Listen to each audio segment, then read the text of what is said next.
Essa pergunta muita gente fez, né? Pô, mas depois do acidente, você não era o mesmo, né? Você não ganhou um número de corridas. Algo mudou?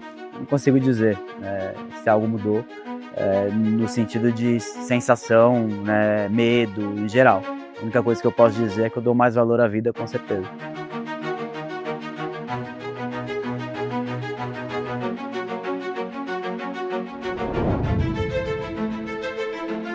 Nos últimos 30 anos, passei pelas maiores agências de publicidade do mundo, lidando com clientes de todos os tamanhos e segmentos, enfrentando o maior de todos os desafios, as transformações radicais que o marketing e os negócios sofrem por conta da tecnologia. Eu sou Luiz Tastaldi, estrategista de marketing, de negócios e de identidade, e criei o Edu para aplicar minha própria filosofia, onde estratégia de vida e de negócios se cruzam. Hoje, eu ajudo pessoas, marcas, negócios, líderes e até países a ocuparem o seu lugar no mundo, seguirem o que acreditam e decidir com estratégia. Porque ser quem você é define quem os outros deixam de ser. E essa sempre será a maior vantagem competitiva que existe. E é o que eu chamo de se manifestar.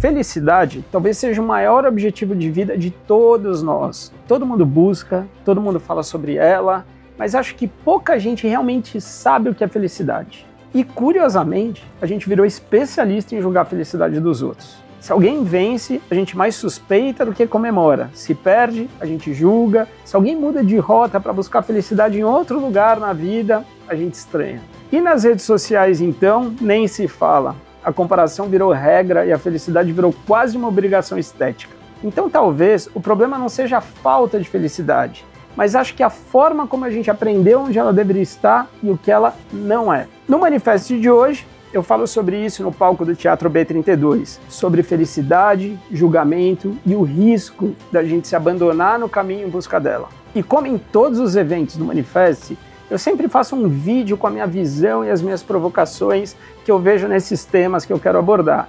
E no caso de hoje, a felicidade. Coloquei essa cena de propósito para arrancar um simples sorriso seu, que de simples não tem nada. Para você ter uma ideia, para esse leve sorriso que você esboçou, seu corpo colocou em movimento cerca de 30 músculos do rosto. Disparou comandos elétricos no cérebro, liberou substâncias químicas que você nem imagina. Tudo isso para um simples sorriso. E saiba que tem gargalhada que pode envolver quase 70% dos músculos do corpo. Então, se o gesto mais simples que representa a felicidade precisa de toda essa engenharia invisível, por que a gente insiste em acreditar que ser feliz deveria ser fácil? Que deveria ser óbvio, que é só pensar positivo, ter sucesso e pronto. Que ser feliz seria automático. Talvez isso aconteça porque quando demos o nosso primeiro sorriso, ele já veio acompanhado de uma felicidade coletiva. Mas vale lembrar que o choro é a nossa primeira forma de comunicação. E curiosamente, ele também é recebido com a mesma felicidade. Esses dois exemplos dizem muito sobre o que eu penso da felicidade. Ela não é um padrão. Dá para ser profundamente feliz em silêncio, sem nenhuma expressão no rosto. Um médico no meio de uma cirurgia não está sorrindo. Um piloto a 300 km por hora não está sorrindo. E ainda assim, podem estar vivendo um dos momentos mais felizes da vida deles. Ou seja, felicidade não tem um formato único, nem uma medida certa, e mesmo assim a gente virou especialista em julgar a felicidade do outro. Quem nunca pensou como alguém pode ser feliz com tão pouco? Pois saiba que em aldeias onde esse tão pouco nem existe, celebrar a vida é a forma mais profunda de felicidade que há. E o contrário também acontece. Quem nunca perguntou como alguém não é feliz tendo tanto? Talvez porque naquele momento, ter décadas a menos de idade, nem todo tanto do mundo seria capaz de realizar. Quer mais um exemplo? Imagine uma dívida impagável, que pode ser a maior tristeza de alguém. E ainda assim, outro alguém ficaria imensamente feliz em trocá-la pelo seu estado de saúde. Então, talvez o problema não seja entender o que é felicidade, mas aceitar que ela não tem uma definição universal, que felicidade não é o que parece ser. E digo isso literalmente. Felicidade é sustentar quem você é, num mundo que insiste em te pedir outra coisa. É escolher ser único em um mundo obcecado por felicidades iguais. Porque quando você quer o que só você pode ter, quando você acredita no que você acredita, essa sensação de felicidade é incomparável. Essa felicidade será só sua e te fará feliz com algo ainda mais simples que aquele sorriso lá do começo. Te fará feliz com quem você é, contanto que você se manifeste. Esses vídeos eu chamo de Manifesto à Vida. Esse que passou e todos os outros você encontra na minha comunidade pelo QR Code aqui na tela. Lá você vai poder fazer parte comigo desse grande movimento. Lá eu divido muita estratégia de vida, negócio, a minha maneira de ver e provocar o mundo, que faz a gente refletir sobre muita coisa e às vezes até coisas muito óbvias, mas que a gente não vê. Além de você receber os convites para participar ao vivo lá dos eventos no Teatro B32, como esse que você vai assistir agora. Felicidade é coerência. E ela vai ser a coerência entre três coisas. A primeira é você saber quem você é. A segunda é você saber o que você quer. E o que liga essas duas é você saber se você está disposto a aguentar o que for preciso para conquistar aquilo. Saber quem você é super importante. É o seu chão, é o seu contexto, o cenário que você nasceu, as suas capacidades, as suas habilidades, até onde você sabe que você consegue ir para conquistar as coisas, para ser aquilo. Eu quero montar um negócio, você sabe se você tem a capacidade para empreender ou não tem. Putz, não, eu tenho essa vontade, então você vai ter que aumentar as suas habilidades, beleza. No momento em que você sabe quem você é, aí você consegue definir o que você quer. Não adianta você querer alguma coisa que você não é capaz de ter, ou que você não tem nem condição de se preparar para ter. Esse ajuste é super importante para a gente não se frustrar. Meu sonho é ser piloto de Fórmula 1, eu sou fanático. Eu não tenho nenhuma capacidade para ser, não tem nenhum contexto, não tem nada. Esquece, eu vou assistir pela TV. Eu tinha o sonho de fazer isso aqui, sendo que eu tinha pavor de fazer isso aqui. Sabe aquela coisa que você quer que você sonha em fazer, mas você não quer que aconteça nunca? É uma loucura ficar aqui na frente de 200 pessoas para falar do gogó, sem texto, sem nada, com um monte de gente que vai depois falar, nossa, tá constrangedor o negócio lá, cara. Meu, não. Mas eu estava disposto a fazer. Isso aí você já sabe quem você é. Vocês já sabem o que vocês querem. E vocês já sabem o que vocês estão dispostos a aguentar. Então, quando eu digo aguentar, se eu for falar de um jeito simples, se você quiser mudar de carreira, se você quiser lançar um negócio, sair de um trabalho e lançar um negócio, você está disposto a aguentar o que as pessoas vão falar, o que a tua família vai pensar. Se você quiser mudar para uma cidade pequena no interior porque você quer ter paz, você não quer mais morar aqui, vai morar no céu. Vão julgar, vão falar. A gente virou especialista em julgar a felicidade dos outros. E não precisa nem muita palavra para fazer isso. É só não dar um like na foto do cara que todo mundo já entendeu. É bizarro, ficou bizarro. Vocês podem fazer um teste para ver se vocês sabem quem vocês são, vocês sabem o que vocês querem, e aí vocês podem também ver se vocês estão dispostos ou não a aguentar isso. Vocês só vão ter que fazer isso que ela está fazendo. Ficar parado na frente do espelho, olhar para você mesmo ali e perguntar, eu sou eu? Eu estou fazendo o que eu gosto? Porque você sabe aí o que te faz feliz, o que te faria feliz. A vida é desse tamanho.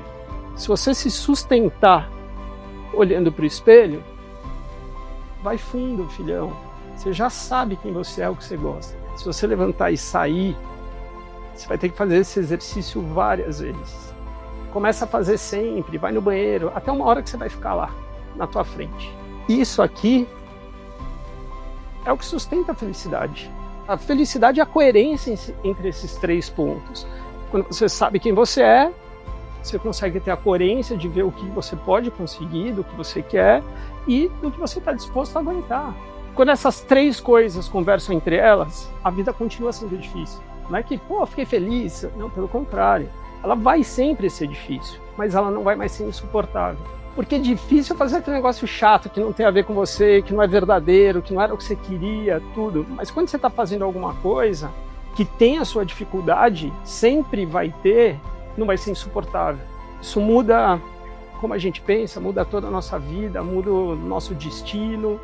E ela começa, quando a gente começa a entender que a felicidade, ela não é coletiva, ela é individual. Ela é intransferível, ela é incomparável, ela é só sua, ela é única.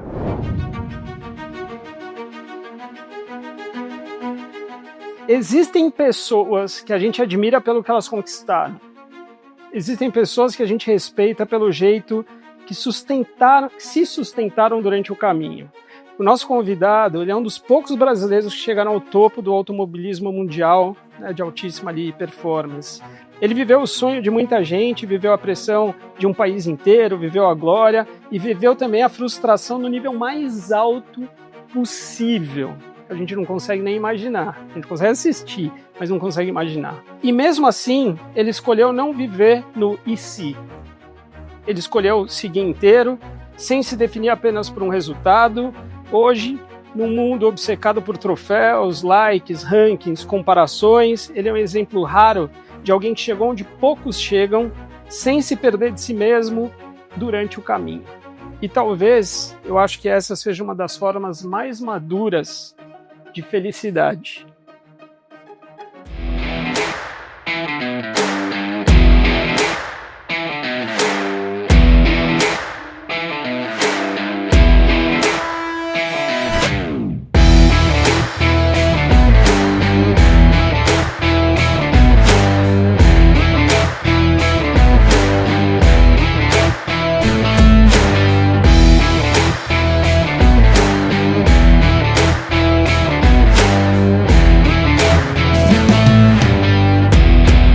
Cara, não vamos economizar nos aplausos para o nosso piloto de Fórmula 1. Cara, acho que você é o primeiro convidado que vem aqui. Eu acho que é o convidado à minha altura. Tá vendo? Você falou que não tinha nada. Para ser um piloto, você tem altura. Pô, já é um começo. Pessoal, não dá para fingir naturalidade. A gente está na frente de um cara que pilotou Fórmula 1, são 70 pilotos. Eu acho que na história da Ferrari, corrigindo, talvez, eu acho que o Raul fala numa pergunta que são 70, sei lá, 30 conseguiram vitória e a gente está na frente de um deles aqui. Felipe, vamos papear. Vamos mudar de lugar. Na outra temporada eu sentei aí, eu quero sentar aqui porque a galera vai embora, eu fico anotando quem foi.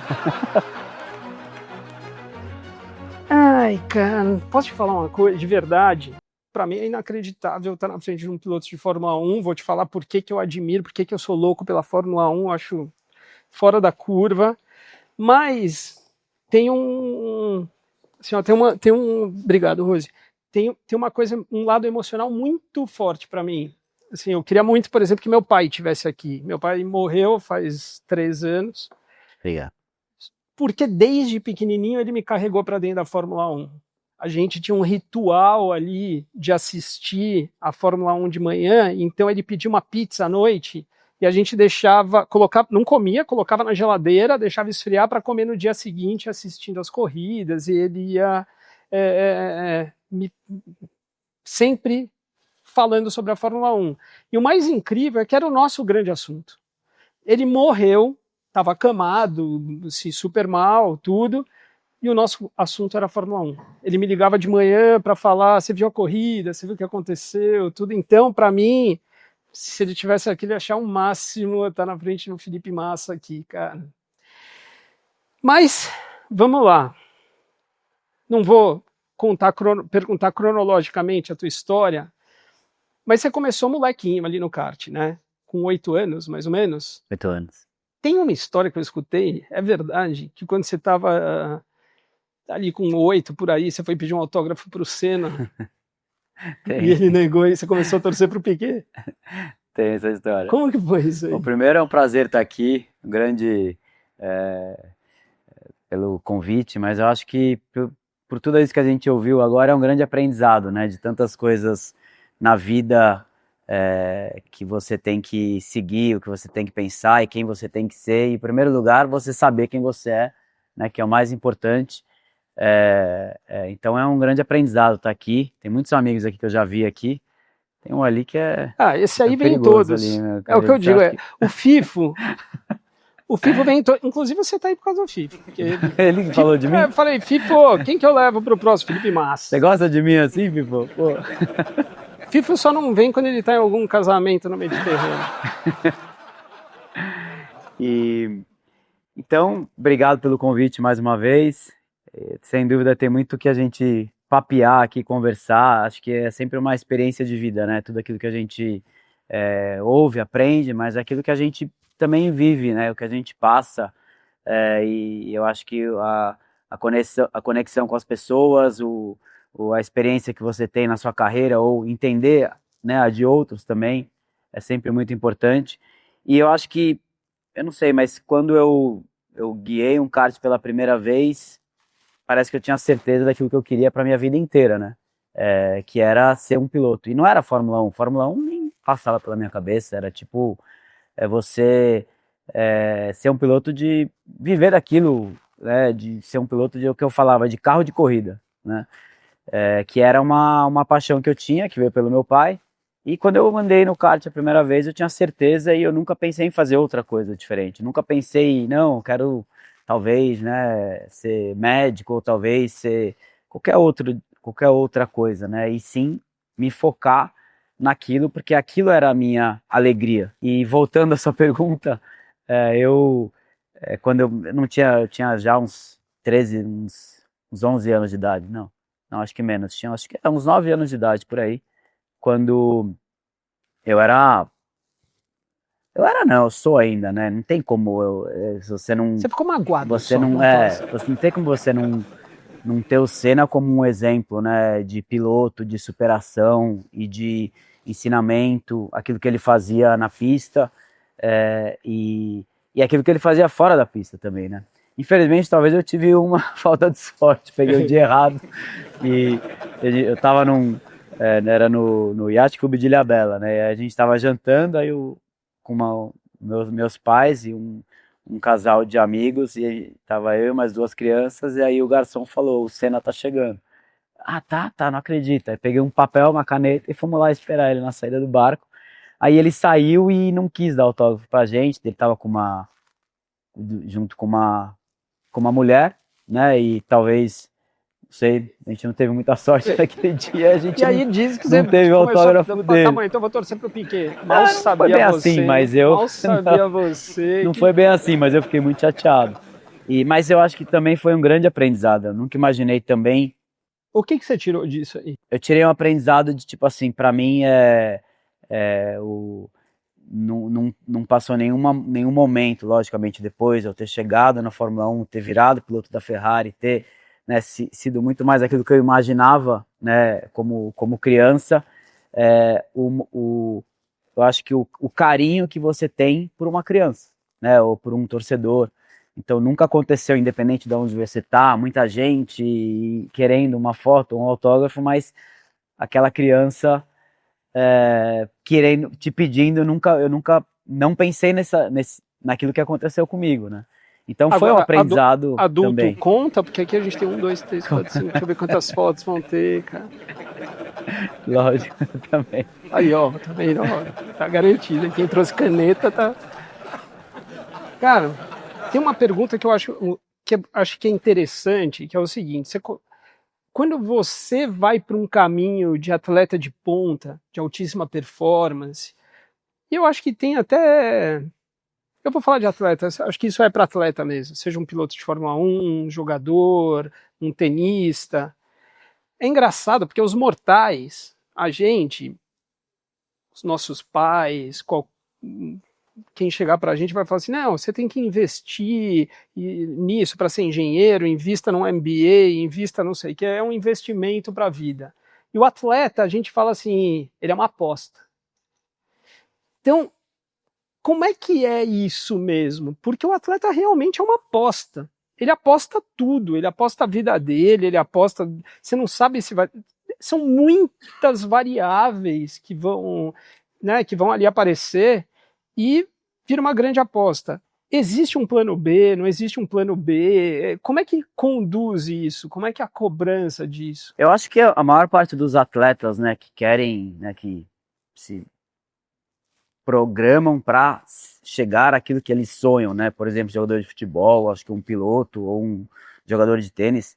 Eu acho que ninguém tem um plano B assim. Eu acho que se tiver, porque você não quer, né? Eu acho que é algo que é muito forte assim dentro de você para você conseguir chegar onde você sonha, né? Logicamente, muitos não conseguem, né? E muitos têm que achar um plano B. Mas eu acho que você não tem um plano B. Pelo menos eu nunca tive. Agora, como é que é? Porque a gente... preciso te contar uma coisa. Os caras que sentam aqui, eles viram meus melhores amigos. Pelo menos é assim. Não que a gente vá ser, pode ser que a gente seja. Vai ser uma consequência do meu carisma, tudo isso. Mas a gente vai jogar beach tênis junto. Vai jogar beach tênis, tudo. Mas tem contato. Aí acho que a gente vai ser inimigo. Eu saio falando... Você joga beach tênis, cara? Não. Então, você é um piloto de Fórmula 1. Eu jogo tênis. Você não pode fazer o que os outros querem. Mas se a gente for jogar beach tênis, talvez a gente não vai virar amigo. Mas, que eu tava falando... Jogo pickleball também, adorei. Pickleball é legal. Adorei, pô. Quer dizer, mentira, não é? Eu adorei, eu gosto de pickleball.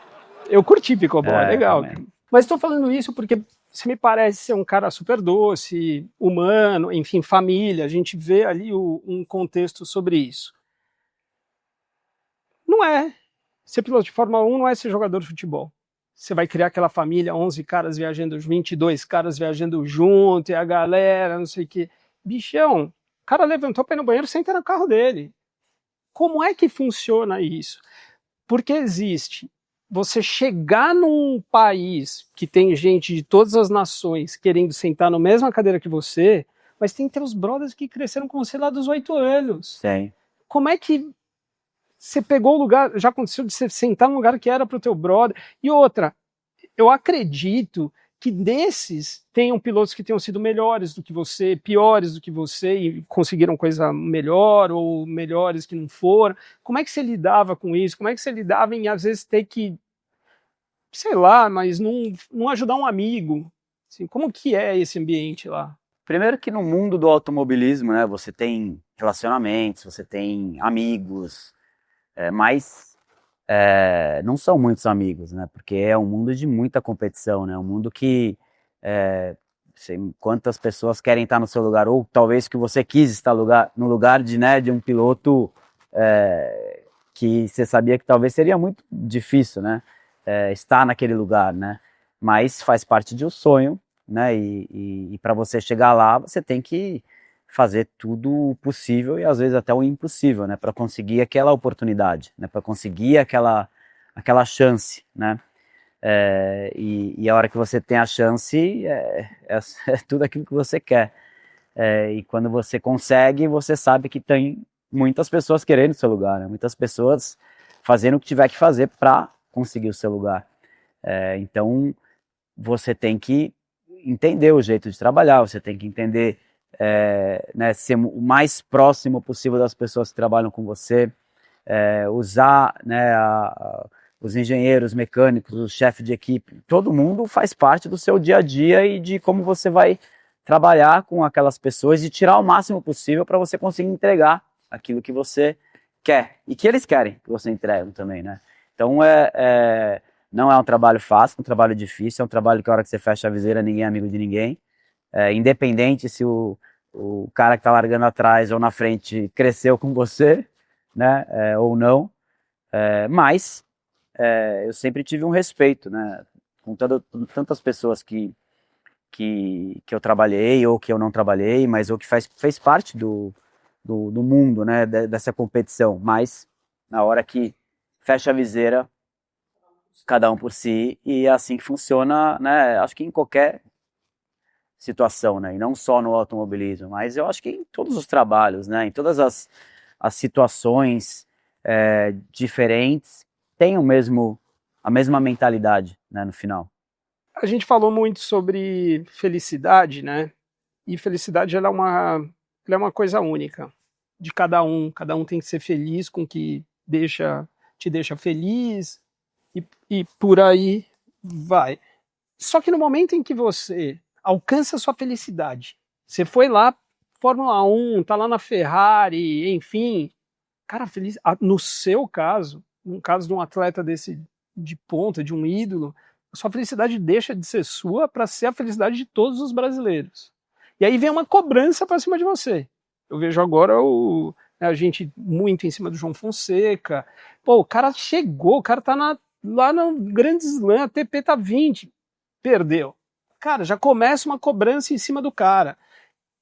Como é que é isso? Aí você não pode viver a sua felicidade, porque você tem que viver a felicidade dos brasileiros, aí você precisa justificar para eles o que... Como é que funciona isso? É uma frustração, é uma pressão gigante, você não consegue ser feliz. Eu acho que é o mundo que a gente vive, o país que a gente vem também, né? Se você olhar alguns esportes, acredito que sejam muitos, mas alguns esportes, como o futebol, como o automobilismo, a gente no automobilismo tivemos o Senna, né? Tivemos o Piquet, tivemos o Fittipaldi, tivemos muitos campeões, né? E a gente às vezes acostuma com a vitória, né? E muita gente, né, acostuma com a vitória, né? E até porque você tem a vitória há muitos anos em pilotos diferentes, né? Você tem essa, né? Eu vou acordar domingo de manhã para ver o nosso piloto disputar, né, a vitória, o campeonato. Então você sabe a pressão que você tem, né? Você já entra lá sabendo, pô, é um esporte onde o segundo não vale nada, né? E você é uma pressão que você tem no automobilismo, é uma pressão que você tem no futebol. Agora a gente está vendo no tênis também, né? A gente ficou muitos anos, né, sem um jogador, né? E apareceu o João Fonseca, que é uma esperança, né? E logicamente ele é muito novo, mas o resultado é o resultado que traz, né? A importância né? Aquilo que as pessoas querem, né, ver. Né? Então a cobrança é muito grande, né? Mas talvez eu me preparei bem também por esse lado, né? Porque a minha cobrança por outra coisa, que era a parte financeira, também era muito grande, né? Então, a hora que eu cheguei lá, pô, mas é uma cobrança a mais daquilo que eu sempre tive na minha vida, né? Tipo, ou vai ou não vai dar certo, né? Então, no final, eu acho que eu tive também uma possibilidade de talvez usar essa cobrança e usar a torcida para te trazer algo positivo, né? Como, por exemplo, o Grande Prêmio do Brasil. O Grande Prêmio do Brasil, a hora que você para no grid, você olha para a torcida, todo mundo de verde e amarelo, todo mundo gritando seu nome, todo mundo olhando para você, você fala, pô, se eu não trazer para dentro de mim como algo, né, diferente ou como uma força, não vai dar certo, né? Você não vai aguentar essa pressão. E eu sempre consegui, porque no Interlagos sempre, não sei, sempre teve alguma coisa muito diferente, onde, pô, mesmo na disputa do título em 2008, pô, largou no grid, de repente começa a chover. Aí eu falei, pô, é só chuva, pode ser que traga alguma coisa diferente, né? E de repente atrasa a corrida 10 minutos, aí você larga, e não tinha, você conseguir trazer aquilo para dentro de mim como algo a mais, né? E funciona. Então, no final, você tem que também ter a capacidade de usar a pressão e de usar, né, a torcida a seu favor. E quando você consegue fazer isso, sem dúvida, te traz algo a mais. Vamos falar de 2008. Para falar de 2008, tem duas perguntas. O que a gente vai fazer? Eu vou passar as duas perguntas para você saber, e aí eu vou contextualizar o que aconteceu em 2008, para a gente lembrar, tá? Então vamos lá. Primeiro é o Raul Boésio. Alô, Tastaldi. Alô, Felipe. Eu não consigo imaginar que no mundo do automobilismo, quantos pilotos não gostariam de pilotar uma Ferrari. Mas na história da Fórmula 1, da Ferrari, o número aproximado é 70 pilotos, dos quais 30 conseguiram vitórias, incluindo você, Felipe. Que eu acredito que é um orgulho imensurável. Mas a pergunta é a seguinte: qual pesa mais? esse orgulho de fazer parte desses 30, ou um ressentimento ou frustração de ter sido oficialmente campeão por apenas 30 segundos? Essa é a minha pergunta. Junto com essa pergunta que você guarda aí para responder, vem Vanessa, que é vice-presidente da Vibra, uma das patrocinadoras, inclusive, do Felipe, que também fez parecido. Felipe Tasta, que prazer estar aqui no Manifestes, hein? E eu adorei a oportunidade de fazer perguntas, porque eu sempre vou na linha de entender não só o acontecimento, mas também saber exatamente como é que foi o sentimento naquela época. Mas se a gente voltar ali no episódio 2008, né? Você acha que a FIA, né, te tirou só o título, né, que não é pouco, eu sei, mas também uma parte da sua relação com a Fórmula 1? E a outra pergunta é o seguinte, se a FIA Fórmula 1 pudesse te oferecer hoje uma reparação real, você preferiria o título ou total transparência para que todo o público soubesse realmente o que aconteceu? Manda pra mim aí que eu tô super curiosa pra saber essas respostas. Que mané transparência, o quê, cara? A gente quer o título, porra. Cara, vamos lá. Eu vou ficar de pé. Porque a gente tem que contextualizar 2008. Quem lembra o que aconteceu em 2008? Então não vou contextualizar pra não. Cara, 2008... foi uma lambança, não dá. Se a gente fosse escrever um roteiro de filme, não aconteceria o que aconteceu, cara, porque não dava. Vamos lá. Tinham 2 pilotos competindo. Ó, ficou bonito você aí. 2 pilotos competindo pau a pau, Massa e o Hamilton. Os caras, ó, competindo ali, sendo que o Massa estava ainda num nível acima do Hamilton, tá? Olha como foi a temporada. A gente vai ter que dar destaque para 2 corridas, tá? Pau a pau, Massa vermelho, Hamilton ali em prateado, mas tem 2 momentos específicos. Singapura e o Grande Prêmio do Brasil, que é o que a gente mais sabe ali. O que aconteceu no Grande Prêmio do Brasil? Precisava de uma matemática para o Felipe ser campeão. E estaria tudo certo. E ele teria sido campeão, com matemática ou sem matemática, se não tivesse acontecido o que aconteceu em Singapura, que é o que a gente chama de Crash Gate, que a gente veio saber depois. Ninguém ficou chorandinho ali quando aconteceu o que aconteceu. Eu vou narrar o que aconteceu. Tinham 2. Cara, é bizarro. Mas, enquanto esses 2 estavam aqui brigando, tinha uma equipe que não tinha nada a ver com isso, que era a Renault. Que nada a ver, não ia ganhar a corrida, não ia nada. Eles estavam tentando se manter vivos ali, eles precisavam ganhar uma corrida, alguma coisa. Era o Alonso e um brasileiro, o Nelson Piquet. Que o Felipe, quando não tinha recebido o autógrafo do Senna, torcia para o Piquet. Mas ele não sabia desse episódio. Era o pai. Era o pai. Bom, aí, o que acontece? Briatore. O cara armou um negócio seguinte, Piquezinho, você vai entrar com o carro no muro ali, na tal volta, quando eu der ok, você entra. Vai entrar o safety car, o Alonso vai ganhar e a gente vai ganhar uma corrida. Os caras só queriam fazer isso, tá? Aí foi esse desastre, que eu vou narrar aqui. Tastal de Bueno. Vem ali o Piquezinho, tá? Pra fazer o quê? Entrar na parede. Então ele vai pra entrar na parede. Mas não é agora, Piquezinho, não é agora, é na próxima, cara, espera. Vocês acreditam nisso? O cara, desculpa. Aí continuou. Pronto, é agora, hein? Se prepara porque o Alonso vai entrar aqui no box, a hora que ele sair, você entra, porque ele vai ter que estar na frente a hora que você bater. Tudo cronometrado, negócio de psicopata. Bom, aí vem Piquezinho, sai, agora vai, no muro, no mesmo lugar, olha lá. Pá, bizarro, meu. Bom, beleza. Enquanto isso, a lambança do outro lado. O Massa estava em primeiro, ele ia ganhar a corrida, ele é o carro da frente. O cara sai com uma anaconda presa no carro. Porque a mangueira ficou presa no carro do cara. Aí eu vou fazer uma defesa a ele, que é o seguinte: não brinque com o reflexo de um piloto de Fórmula 1. Não brinque. Se você não está preparado, não vai brincar lá no box, cara. Tem uma luz vermelha e uma verde. No que acende a verde, ele não está nem aí. Ele pisa ele pega a bala, se você dá um tiro, ele pega com o dente. Olha que os caras deixaram, acenderam o verde, o frentista não tava com a mangueira e ficou essa lambança.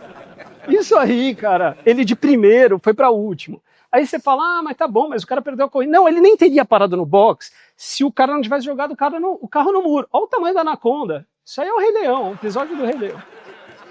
E ó, quem ganhou? O Alonso e o outro que vai celebrar, o Briatore. Com isso, a gente vai para o Grande Prêmio do Brasil. A matemática era essa, que não precisava ter essa matemática. Ele teria sido campeão com aquela vitória porque ele estava em primeiro lugar. Mas a gente chega lá e beleza, ele foi lá e recuperou. Cara, aí a gente fala assim, o Felipe só tinha que fazer a parte dele. A parte de só fazer a parte dele era ganhar o Grande Prêmio do Brasil. Beleza. E o Hamilton tinha que chegar em sexto. Era essa a matemática, tá? Bom, com isso ele seria campeão. Eis que... E aí vem para a última volta, o Felipe já está na última volta, a chuva apertou. A chuva apertou. O Hamilton tem que tentar tudo nessa última volta. O Vettel tem que tentar se segurar à frente dele. O Hamilton vem no desespero. Eles vão para o laranjinha. O Vettel vai colocar um carro entre ele e o Hamilton. Ele contorna o laranjinha. Segura Vettel, segura Vettel, segura Vettel. Aí eles vão para a entrada do S. O Brasil é Vettel desde criancinha. Aí vem Felipe Massa do Brasil! Campeão do mundo! Campeão! Agora é esperar no misto. Restam 3 curvas.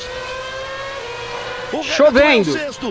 Só tem um cara que não parou no box pra botar o pneu de chuva. O Vettel passou, cadê o Glock? Cadê o Glock? Cadê o Glock? Cadê o Glock? O Glock. E o Glock não aguentou e não resistiu. Na última curva. Na última curva.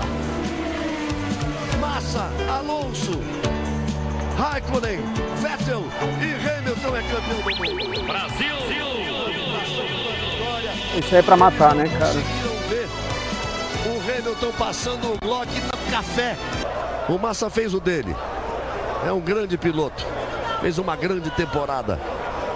Fez a pole, venceu de ponta a ponta, mostrou que quem manda em Interlagos é ele. Bom, Felipe,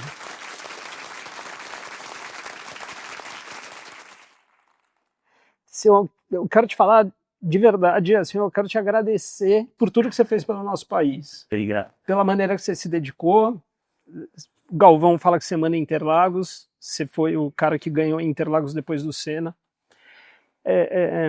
Você estreou na Fórmula 1 vencendo na Ferrari, lá na Turquia, e você foi campeão do mundo. Não dá pra gente aceitar, e a gente tá todo mundo aqui, a gente combinou de estar disposto a ir lá, com faixa, com se manifestar e gritar lá o que a gente quer, não é o que a gente acredita, esquece tudo que eu falei lá no começo. Porque é bizarro isso que aconteceu, você acaba com o sonho de uma pessoa que investiu a vida inteira, que apostou tudo que tinha, que fez a promessa que podia fazer pela vida, e é o que eu falei, não é a sua felicidade ali de você querer ser campeão, é a de todo mundo que estava ali. Então eu acho que o que eu queria era saber de você como é que está essa história, qual a chance que a gente tem real de ser campeão, e uma coisa que eu quero deixar aqui, pontuar, que é super admirável. O Felipe nunca reclamou esse título. Ele nunca foi atrás disso, e beleza, até porque a gente ficou sabendo do Crashgate depois dessa lambança. Ele só foi quando o Bernie Ecclestone fez um comentário, mas eu queria que você contasse. Bom, primeiro, o que aconteceu agora nessa última corrida, né, Interlagos, isso é esporte, né? É a briga, o carro que quebra, o cara que bate, a chuva, a troca de posição, a ultrapassagem. Isso é esporte, isso faz parte do esporte, né? É o cara ganhar, o cara perder, na última curva, ou o que for, isso é o esporte, isso é o que a gente vive no esporte, né? Isso é o que traz alegria para as pessoas também, né? Mas o que aconteceu em Singapura não é esporte, né? O que aconteceu em Singapura foi uma picaretagem. E naquela época existia uma regra que, quando acabava o ano, né, e o piloto recebia o título de campeão, a partir do momento que mudasse o ano, né, o resultado não podia ser mudado. só se fosse por doping. E aí chegou na última corrida do ano, acabou a corrida, passou para o ano seguinte, e quando era mais ou menos em março, por aí, a gente, não era nem março, era tipo abril, a gente começou, né, as pessoas falando, né, que pô, aquela corrida foi manipulada, que o Nelson tinha batido por querer, por ordem da equipe, e enquanto você não tem uma prova, você não pode falar, não, realmente aconteceu, né. E aí aconteceu do Nelson ser mandado embora e ele foi falar que abriu o jogo, né. Quando ele abriu o jogo, aconteceu uma investigação da FIA em cima daquilo que aconteceu. E a investigação deu tudo aquilo, né? A investigação foi correta. Os caras foram expulsos. Né? Só que ninguém foi punido.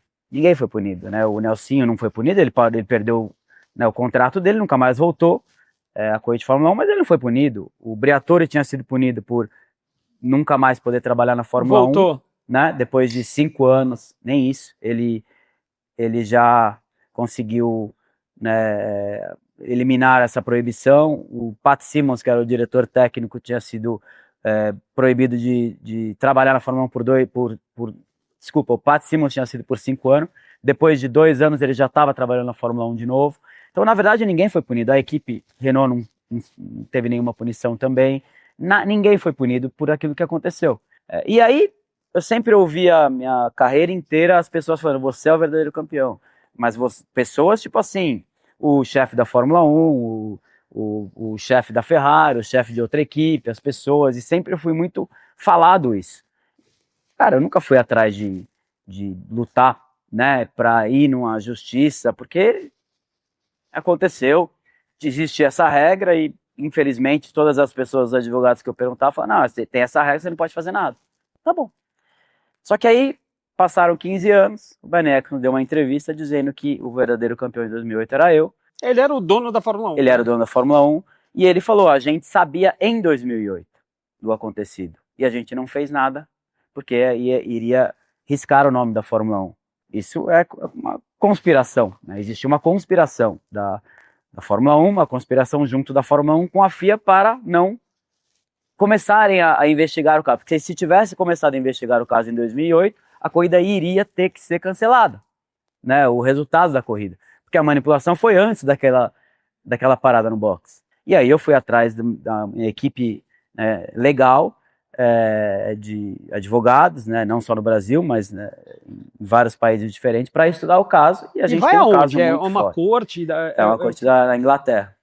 Então a gente está nessa justiça, a gente já fazem mais de 2 anos que a gente entrou, né, e avisou que a gente vai para lutar, né, contra aquilo que aconteceu, né, e a gente teve a primeira audiência, que foi agora no final do ano, né, para tirar a prescrição do caso, né, porque o caso estava prescrito, já fazem mais de 15 anos que aconteceu isso, né, então, e a gente ganhou a prescrição.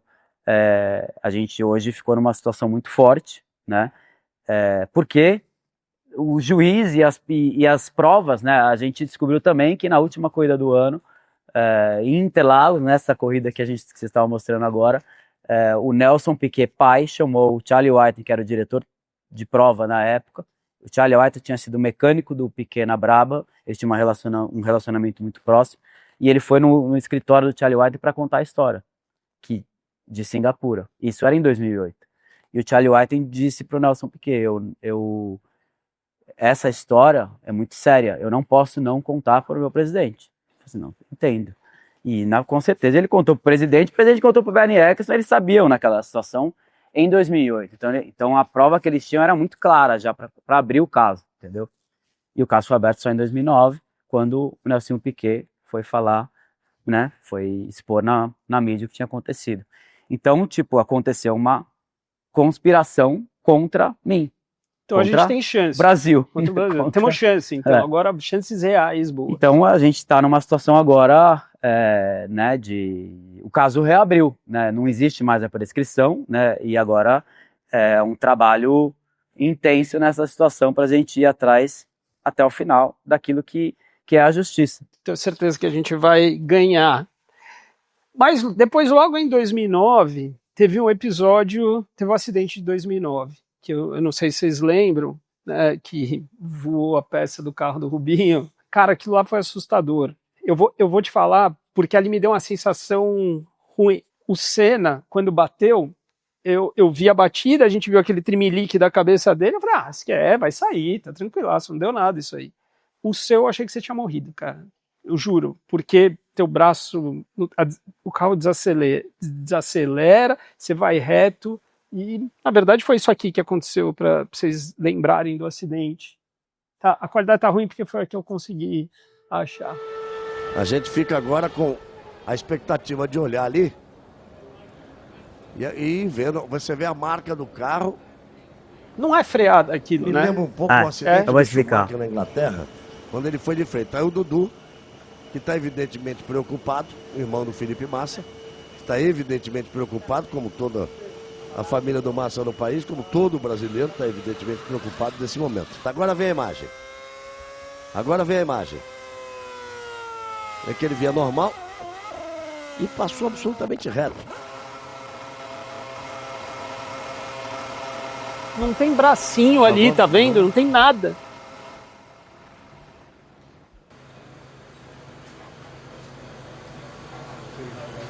Então aí tem o parafuso, ó. Uma mola. A informação que chega é que tem um objeto na pista. Tem um objeto na pista, uma espécie de uma porca. À direita do gráfico da força G, tem alguma coisa que vem. Será que momentaneamente perdeu a consciência? Agora, a sua mão continua. Como é que foi isso? Na verdade, eu tomei uma molada, né? Foi um impacto. Eles fizeram um teste depois, a FIA. Foi um impacto que era como se eu tivesse tomado um tiro de uma AK-47. Mesmo impacto, né? Era uma mola que pesava quase 1 quilo.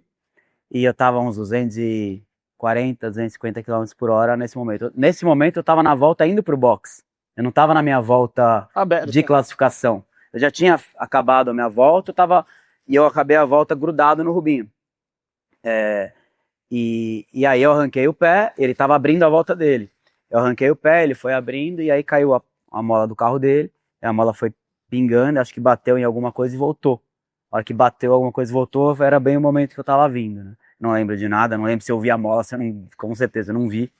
E aí a hora que eu tomei o impacto, eu apaguei, né? A hora que eu apaguei, você vê que até antes de bater, minha mão tá caindo assim do volante, né? Porque eu não tava acordado, né? Não tinha noção daquilo que estava acontecendo. E é muito engraçado, porque quando eu tomei a molada, né, a gente acelera com o pé direito, Fórmula 1, e freia com o pé esquerdo. Então são 2 pedais. E a hora que eu tomei o impacto, as minhas 2 pernas esticou. Então eu fiquei acelerando e freando. Você vê que aquele momento, você vê que tem a roda dianteira tá travando. Tem uma reação do cérebro. A reação do cérebro. Então eu continuei acelerando, não tudo, né, mas uma parte e freando. Logicamente, acho que o impacto do freio foi maior do acelerador e o carro foi meio que andando rápido, lógico, mas diminuindo. Não podia também, no impacto, por estar com a perna rígida? Não. Aí é a segurança do carro, né? O carro é seguro né, e com certeza ali não... Eu quebrei o dente nessa batida, né? Porque eu não estava nem esperando, né, a expectativa da batida, então eu quebrei um dente de trás, uma parte do dente, né? Mas logicamente eu apaguei e o problema não foi essa batida, né? O problema foi a molada, né? Que eu perdi todo esse osso que a gente tem na testa, né? Aqui do lado esquerdo. Então a cirurgia que eu tive foi para remover todo o osso triturado aqui, né, da testa. E muita a gente não sabia se a minha vista, se eu enxergava ou não, né, do olho esquerdo.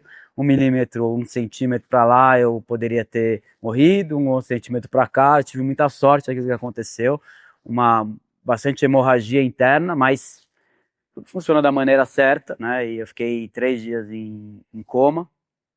E aí depois eu tive que fazer uma outra cirurgia para pôr uma placa, né, aqui na testa, como se, né, no lugar do osso, né, que eu tinha perdido.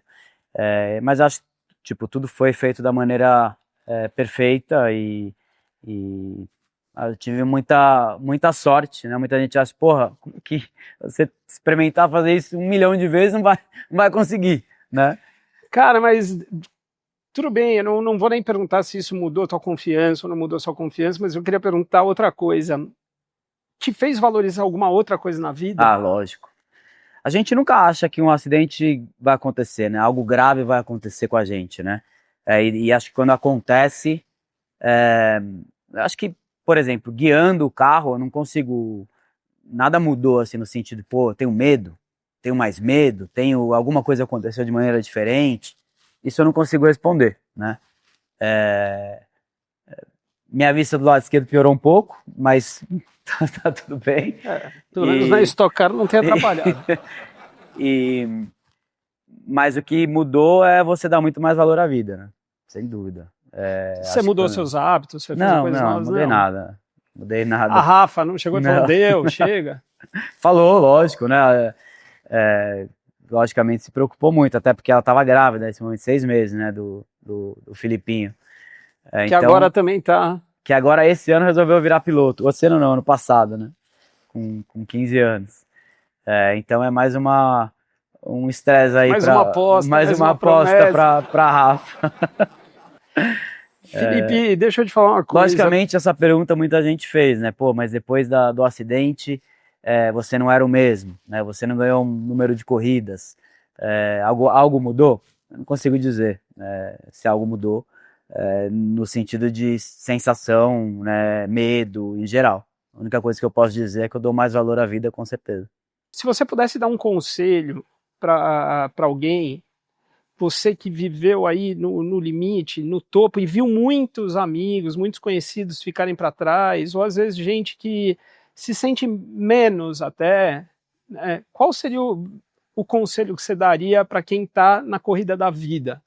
Acredite no seu sonho e faça mais, né? Porque no final, para você conseguir conquistar, você tem que, né, tentar e ser disciplinado, né, em tudo aquilo que você queira. Se você não tiver o talento, você não vai conseguir nunca, né? Eu acho que tudo vem um conjunto de situações e de coisas que você tem que ter, e tudo tem que funcionar da maneira mais perfeita possível. Mas eu acho que se você acreditar, se você ter a disciplina certa, se você ter a confiança certa, e independente, né, de como às vezes parece impossível, acho que nada é impossível na vida, né? Às vezes as coisas acontecem por um motivo, e se não for para ser, talvez é porque não é para ser, né? Mas você tem que acreditar, e você tem que ir atrás, e você tem que fazer mais daquilo que você pode para conseguir chegar no seu sonho. Bom, eu sou prova disso, porque para entrevista, o programa de TV Teatro da Baleia com um piloto de Fórmula 1 campeão, que a gente vai ter que fazer essa entrevista de novo lá. Realmente eu acredito no que eu acredito. Eu quero muito aplauso para o Felipe. Felipe. Obrigado, cara. Frase final: ser feliz não está no troféu que você levanta, mas está em não se abandonar durante o caminho. É você sustentar e aguentar aquilo que você está disposto a conseguir no final. Espero que as provocações de hoje tenham despertado algo bom em você. Te convido mais uma vez a fazer parte da minha comunidade pelo QR Code aqui na tela. Lá eu tenho certeza que muita coisa vai fazer muito sentido para você. Acredite no que você acredita e manifeste-se.